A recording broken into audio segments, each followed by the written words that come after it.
আয়েশা, বিয়ের আগে তোরে কিন্তু আমি 3বার স্বপ্নে দেখছিলাম। বড্ড খুশি হয়ে গেলেন আয়েশা। এরপরে বললেন, 3বার স্বপ্ন দেখার পরে তোমার ব্যাপারে মনের মধ্যে কেমন কেমন যেন ভালো লাগে।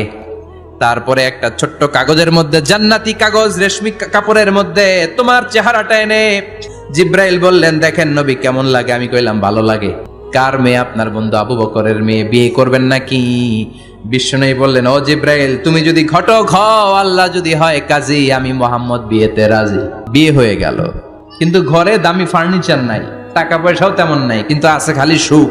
এত ভালোবাসতেন মা আয়েশাকে। মা আয়েশা গ্লাসের যেই জায়গা দিয়ে পানি খেতেন, বিশ্বনবী ওই জায়গায় মুখ লাগিয়ে পানি খেত। মা আয়েশা গোশতকে হাড্ডি ফেলে দিলে বিশ্বনবী ওই হাড্ডিটা নিয়ে চষতে শুরু করে দিত। এক বালতি থেকে পানি নিয়ে দুইজনে গোসল করত। আবার বিশ্বনবীর সাথে সাথে মাঝে মাঝে বায়না ধরতো, মাঝে মাঝে রাগও করত।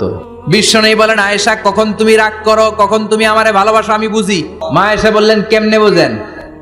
বিশ্বনবী বললেন, যখন তুমি রাগ করো তখন নামাজের পরে দোয়ার মধ্যে বলো, ও ইব্রাহিম আলাইহিস সালামের আল্লাহ, আপনি আমার উপর দয়া করেন। তার মানে তুমি রাগ করে আছো, আমার নাম নাও নাই। আর যখন আমার উপর খুশি থাকো, নামাজের পরে দোয়াতে বলো, মুহাম্মদ সাল্লাল্লাহু আলাইহি ওয়াসাল্লামের আল্লাহ, আপনি আমাদের উপর রহমত করেন। তার মানে খুশির সময় তুমি আমার নাম নাও, রেগে গেলে অন্য নবী দেয়া দোয়া সাইরা দাও, রেগে গেলে আমার নামটা নাও না।